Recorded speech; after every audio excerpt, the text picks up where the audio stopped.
Getting things done after 50 can feel very different to how it used to. Not because we've lost our ability, but because our energy, our focus, and our tolerance to push through has changed. Brain fog, fatigue, and that constant sense of I should be further along by now can make projects just feel more difficult. I'm in the final editing phase for my book, Aging Wonderfully Well. This is a project that I've been working on and off for 4 years. It really shouldn't have taken me that long. As I get closer to publication day, I've been reflecting on what could have helped me to get this finished more quickly, to have got the project over the finish line.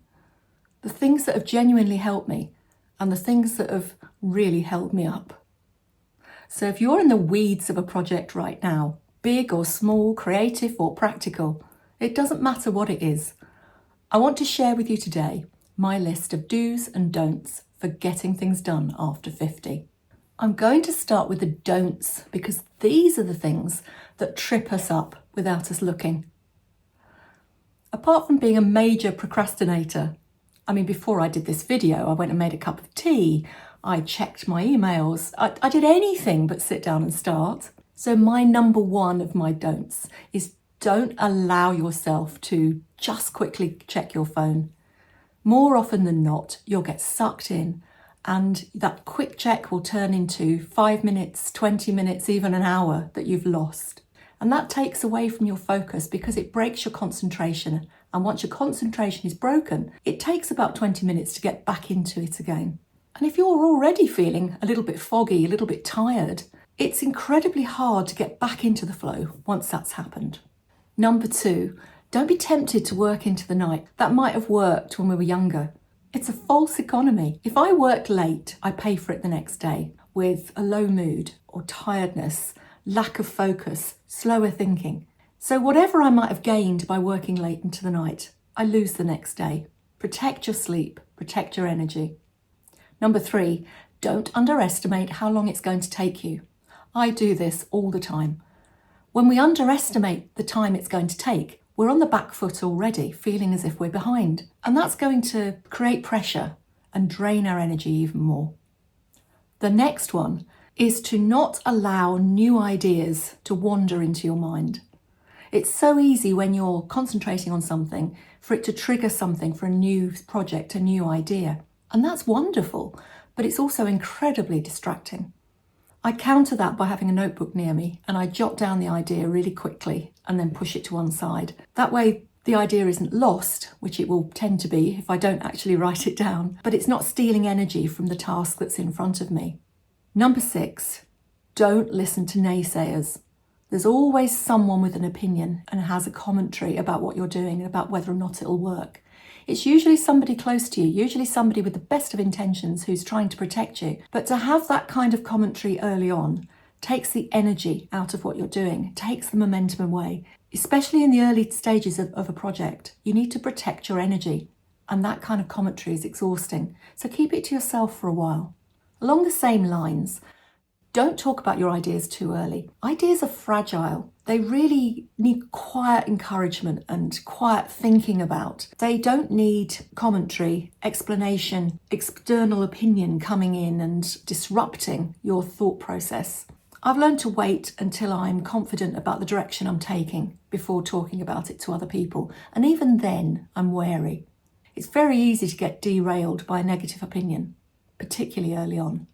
Don't let your own thoughts and your own fears about your project to derail you. If you fixate on success, you allow your mind to take up an awful lot of mental energy on what could happen or might not happen. It doesn't actually move you forward. For example, with my book, is anybody going to want to read it? Am I going to sell any copies? Is all this time that I've put into it going to be useful to people? I know I've got the right number of words, but are they the right words? If I allow myself to get onto that train of thought, that saps my energy.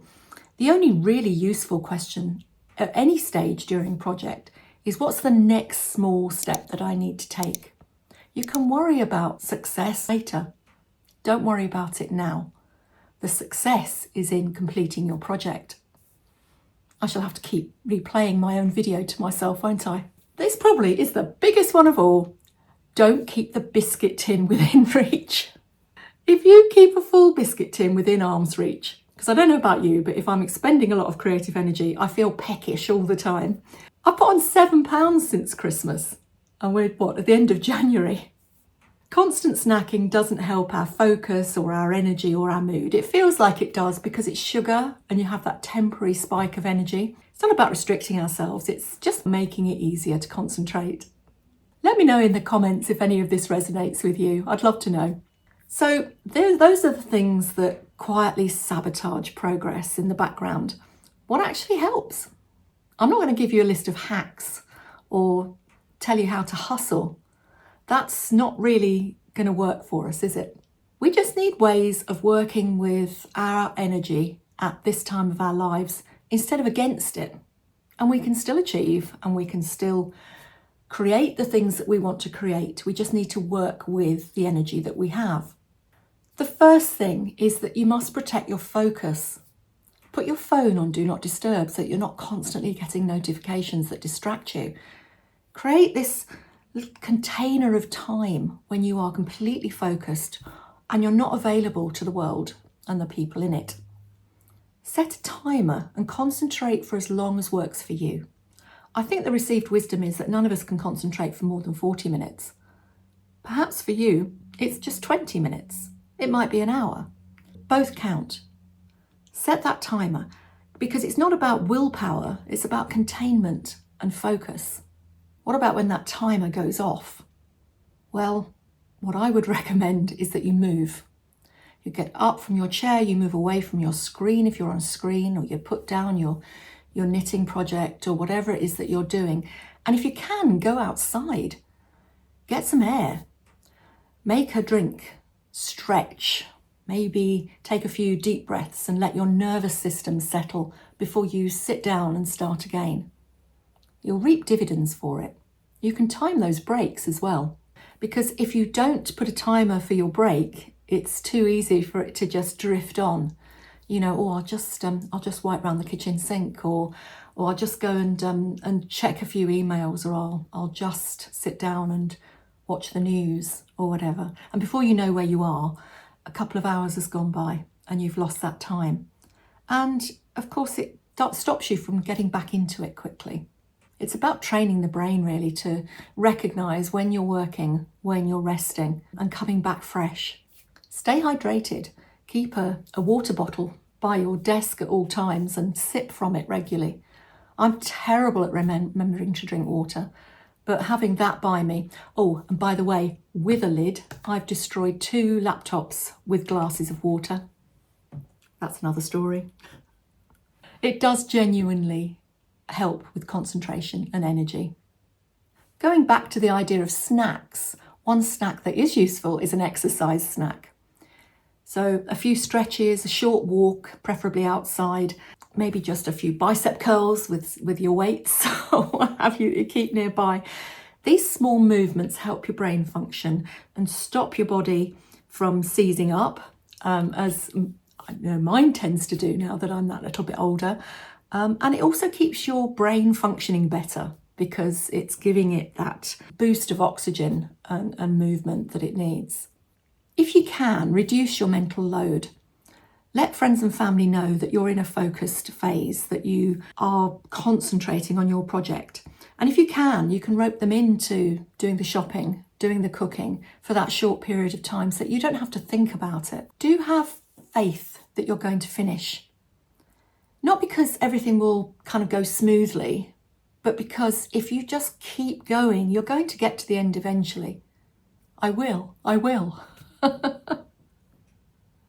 And finally, do celebrate when it's done. If you're anything like me, you just go, phew, that's done, and you rush off to do the next thing. Make sure that you really take time to celebrate your achievement. Celebration marks your achievement and it builds your confidence that you can do hard things still. We all need that reinforcement, don't we? Getting things done after 50 might feel harder, but it's certainly possible. It's not about pushing ourselves harder, and it's really important to remember that because it's counterproductive sometimes. It's about creating little rituals for yourself that protect your energy, protect your focus, keep you going. Every little bit of progress counts. So if you're in the middle of a project right now, I hope that this helps you to be a little bit more kind to yourself and still keep going. Good luck. I look forward to seeing your project when it's done.